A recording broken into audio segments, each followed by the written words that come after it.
My mother and my father were both very active in the church, for example, and I sang every Sunday solos at church, and the people were always so amazed. I'm talking about the age already from the age of 6 or 7, and when I reached the age of 12, I told my mother myself, I want to have voice lessons because I'd like to sing. I mean, the reason was at that particular time because I was getting so much attention from my singing. I thought it was marvelous. You know, a child of that age, you don't think about being a great artist one day. But my wish was to be so popular.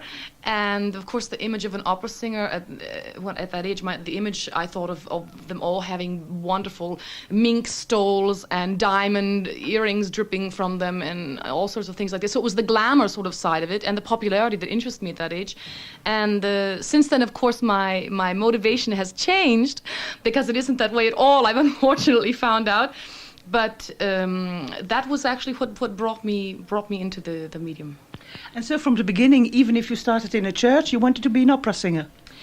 Yes, well, I didn't know what I wanted. I wanted to sing. And I knew, though, the most, how do we say, anspruchsvoll? How do you... Yes. Singing career is an operatic one that sort of is in the air. You know, as a young child, you aren't really aware of it. But it's in the air that opera is very difficult. And of course, that was the thing that I wanted to do, not because I knew what it was about, but because I just had the feeling that was the most difficult and that would be the thing for me to do then. Did you grow up with opera? Did you see performances when you were a young child? Unfortunately not. I saw one performance when I was in school in the 6th grade. A touring group came, a very small sort of amateur kind of touring group came and did for scenes for us from Barbiers von Sevilla. That was my absolute first and then when I was 12 and 13, my voice teacher at that time took me down to Detroit. I was born in Michigan in the north, and my teacher took me down to Detroit. And this was the Met on tour, and I saw the first opera that I saw operetta was La Perichole von Offenbach. And then the next year we went and we saw La Bohème and La Traviata, and after that there was no return. And where did you study, and what would you consider your professional debut? I studied primarily in the United States with actually a number of different teachers. I'd like to explain that further. I know there are some of my colleagues who have studied and are still studying with the same teacher that they began with. I always studied, I think the longest amount of time was 4 years with one teacher, and then I always went to the next, and I think I hurt a lot of their feelings because of that. But at the same time, I had the feeling that I had gotten everything I could from this particular person, and I needed new things. I'm always a person who always needs new kinds of impulses. And this was my experience with every teacher that I had. As I said, the longest period I was with a teacher was 4 years.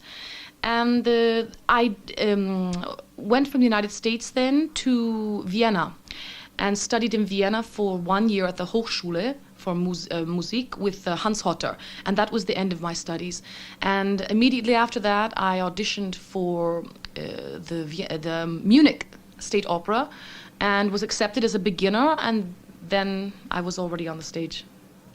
So you started your career in Europe, although I have been told by colleagues of yours that nowadays, for an American, it isn't absolutely necessary anymore to come to Europe to start a career.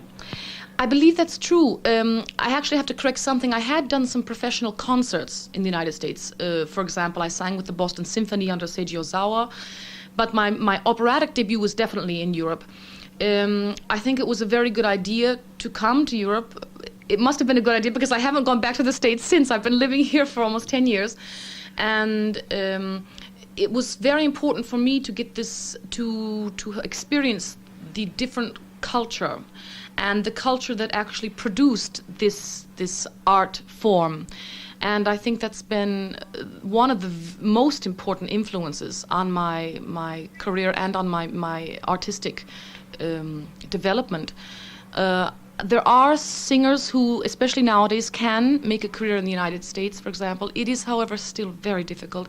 One usually has to have some kind of contacts, or the parents of the singer has to have some contacts, either or. one has to have a lot of luck at auditions. I always had luck at auditions. For example, I won the Metropolitan auditions in 1978, but not one single engagement came from that in the United States. So it shows that it's not as easy as one would think, despite the popularity, or the growing popularity of opera in the United States. And have you gone back now already to a big opera house, now that you have become, well, I won't say a star, but nearly a star in Europe? I have gone back. My operatic debut was at the Chicago Lyric Opera, and there I sang Micaela next to Placido Domingo as Don José, which was, of course, very exciting. That was my first performances with him, since we've sung so many concerts and performances together. For my beginning years, especially in Munich, as we just talked a few minutes ago, that I just did my first Kaiserin in Die Frauenschatten for the festival this year in Munich. I think I'm very lucky to have had a lot of experience in operas, for example, in The Ring and the Frauenschatten. I started out in Munich singing many small roles. For example, in the Frauenschatten, I sang the Falke, and I sang also one of the unborn children, etc., etc. And I singing the Falke, I always sat in the orchestra pit next to Professor Savalish's feet. So I always had to be careful to give him enough room for his feet. But I had my score in my hands, and I can remember looking at up at the stage and seeing, for example, Ingrid Bioner and Dietrich Fischer-Dieskau and all of these wonderful singers, and having this wonderful orchestra surrounding me and singing this small role. And that is the way that I became acquainted with this opera.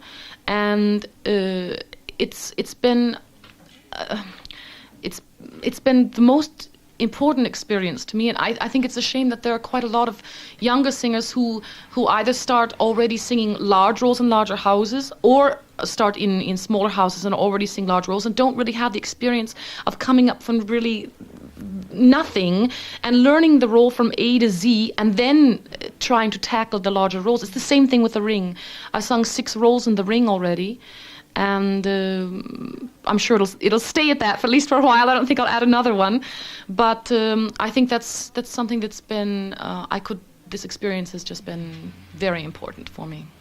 So then also you were lucky, because sometimes singers say that if they start in a big house, sometimes they don't get chances. And I think also that you left in Munich and went to some smaller houses to be able to tackle greater parts. Yes, it's difficult to know really to what I can be thankful for, that I was able to make the break into being able to do larger roles.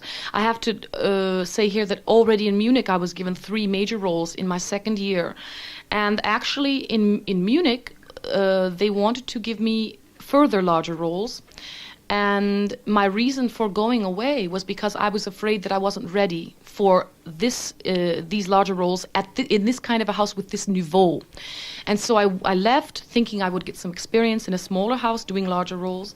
And it may have been also just as well to stay. It's difficult to say, now looking back, if it was a good decision or not, but it certainly wasn't a completely wrong decision. So I'm being very careful here, because I don't want to necessarily recommend to a younger singer who may be hearing this to go away from a larger house if the house is very convinced in the singer's potential, etc.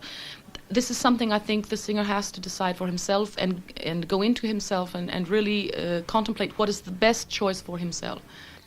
Van München trok CHERYL Studer naar Darmstadt om in een kleiner theater die grote rollen te zingen die ze in München nog niet aandurfde. Trying to pick and choose my parts, it's very difficult, because everyone, I do have a lot of possibilities, and I can't really confine myself to one repertoire. And this makes it, of course, it's wonderful, but it also makes it difficult for some houses to decide, even for some conductors to decide what I should be doing. And so I have, for example, offers from houses in Germany to do very heavy German repertoire, and I have offers from the Scala, for example, to do Italian repertoire, and in between is all of the Mozart, etc. And so it's very difficult to make a choice, and this is something that I have to occupy. I occupy myself mostly with these decisions, what offers to accept and what not to accept. And for yourself personally, you say you have a broad spectrum. Is there anything you prefer? On an intellectual basis, there's no question that I prefer Wagner.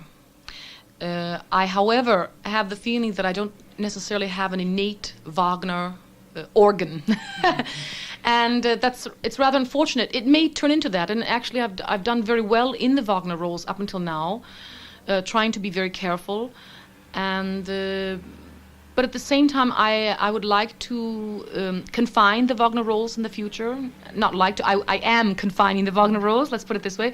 And I'll be doing more extensive Italian repertoire, adding some more Mozart. I'm doing my first Rossini, as a matter of fact. I've never sung a Rossini. I'm doing my first Rossini, Semiramide, in this September and October in Bonn. Yes, 14 performances. So that's a very good trial period. And then I do a Rossini after that, following Guglielmo Tell at the Scala. And Vespi Siciliani I'm doing at the Scala to open the Scala in 89. And as I said, also some Mozart. I've sung Donna Anna anyway quite often. Outside of Bayreuth, I want to confine my Wagner roles because I think Bayreuth is very special because of the acoustic situation here. And but I don't want to say that I'm going completely away from Wagner, but I want to reduce, and I'm still relatively young for this repertoire, and I'd like to be able to come back in 5 or 10 years. We'll have to see. Ideally, I see myself as a dramatic coloratura, and everything what that means. It doesn't mean that I should be just doing things that are high and fast, but dramatic coloratura. That means roles, for example, I consider Donna Anna a dramatic coloratura role. I consider the Kaiserin in the Frauenschatten a dramatic coloratura role. And there are a lot of roles which have gotten a little bit distorted because other kinds of voices have sung them. And I think ideally, though, for example, these 2 roles are written for this Fach. And for example, also I would sing Margarete in Faust, which we'd already talked about. I also consider that a dramatic coloratura role, because if the voice is not dramatic enough in the last act, it's boring. And so I'll be doing this kind of repertoire extensively, and that already goes into some Verdi, Trovatore, and things like this. Traviata anyway, which I've already sung quite often. And also that opens up other Strauss roles, because Strauss always wrote for sort of high, floating kind of voices. Yeah, exactly. Arabella is one of my big wishes. And so I have, as it's obvious, I have a lot of possibilities, and I'm not confining myself to just a small repertoire. When I say dramatic coloratura, it doesn't mean just Norma for me. CHERYL Studer beschouwt zich dus als een dramatische coloratuursopraan, houdt van het Wagner-repertoire om intellectuele redenen. I've been inspired from so many. It's strange because I was just thinking about this question the other day, how a young artist is inspired from really everything around him, from any great singer or conductor or musician even. I would say one of the people who inspired me the most was definitely Maria Callas, because when I was very young, my mother had a recording of Maria Callas, actually a very bad recording, but that doesn't matter. And I would listen to this, and I would listen over and over again, and I'd listen to it so much that it completely wore out. But it was so inspiring. Even at that particular time, the voice was already getting a little worn out, but it was such an intensive personality, and that would be probably the biggest influence from someone who I never met, but definitely very much appreciated. Are there any personalities, directors, conductors, who help you to develop your artistic personality or your career?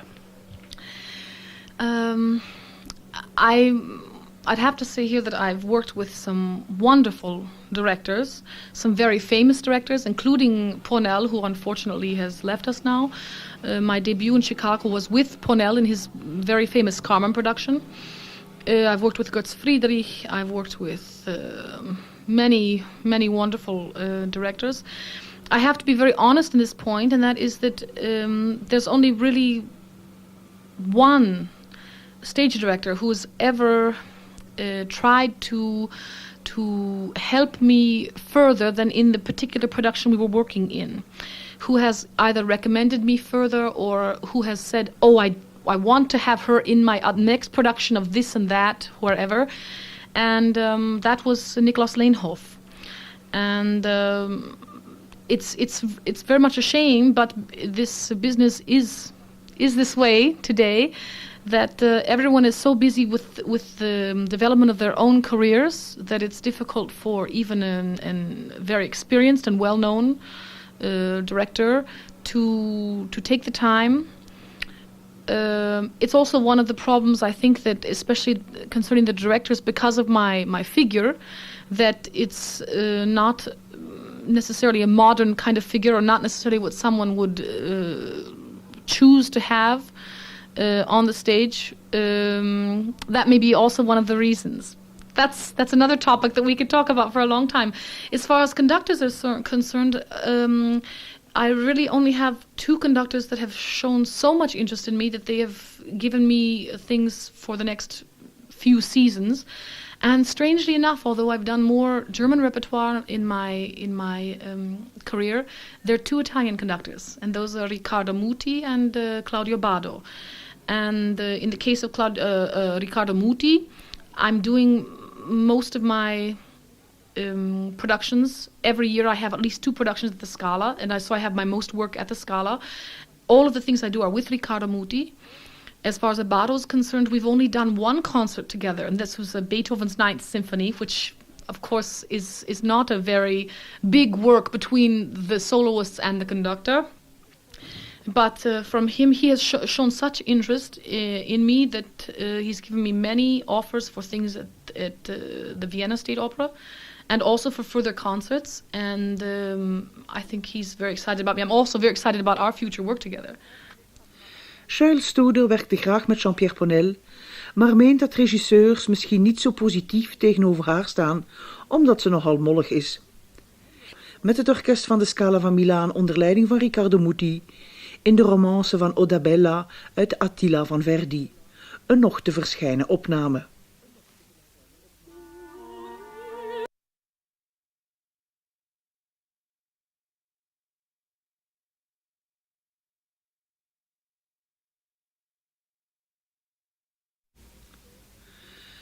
CHERYL Studer onder leiding van Riccardo Muti in Attila van Verdi. Muti, een dirigent met wie ze het erg goed kan vinden.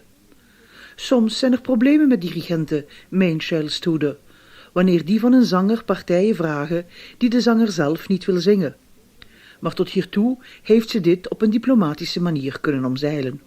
Unfortunately, the conductors do tend to have their opinions of what a singer should be doing or what the singer should do for them. And this is also one of the problems of the singer has to be a diplomat and has to be able to at the same time please the conductor and at the same time not distort their own beliefs or their own vocal condition. And I've managed up until now to be able to do this, to come away well from these kind of negotiations. I hope that in the future that everyone has as much understanding. There's a particular conductor, for example, who I had to turn down in a role that I didn't want to do, who did hold it against me, and who had other plans and completely struck me from all of his plans. So there are different kinds of conductors are persons, just like everyone else. And they have their faults and their positive points, and we have to live with that. And do you get along with producers? Because nowadays we all know a lot of producers come from the straight theatre. Sometimes they even can't read music. They have, well, let us put it mildly, some strange ideas about the opera, and sometimes singers don't agree at all. Actually, I basically get along with everyone pretty well. I've never had such a falling out that I've walked away from a production or the director or conductor walked away. Nothing like that has ever happened. My own opinion is that I'm not necessarily in agreement with a lot of the trends that we have today, especially trends that tend to not give the music or the dramatic impulse of the piece, which don't give that anything, but maybe even distort or take away from that. And if I can be convinced that it is necessary to do it this way, I can do anything. If I can't be convinced, then I have to say that if there's not a good reason for it, then there's no reason to do it. And I'm firmly of this belief. And as I said, up until now, I haven't had any problems. I've been working with very friendly people. And I hope that the future will also be this way, because I don't like having to confront uncomfortable situations. I have a definite idea of the character as far as the interpretation of the character is concerned, as far as the musical interpretation and the interpretation of the text. As far as movements are concerned, I'm very open to the kind of movements that a role could require. Something I'm against is doing choreography. I don't like singing a role and moving to the music in the role as if I was dancing. Not dancing, but as if it was choreographed, so that so that I would make a step on every beat. 1, 2, 3, 4. I always try to go against this kind of thing because I think it gives more dramatic sense. Met regisseurs heeft CHERYL Studer evenmin problemen gehad, maar ze moeten haar van de juistheid van een graag in kunst gaan. Ze woont dikwijls opvoeringen bij, omdat ze van opera houdt, beluistert graag collega's en leert ook van hun fouten. What I don't know about the historical figures, I do definitely read. I don't only read about the characters, but also about times, about the literature, about the paintings of the times. I love to go to galleries, and I'm always in my free time when I'm not rehearsing or singing. I'm always going to galleries, and I'm always looking into literature, and I'm always getting information from everywhere and collecting that. And usually I don't have to go and study something directly at that time. Usually I've collected so much already beforehand that I just have to file it into place, and the information's already there.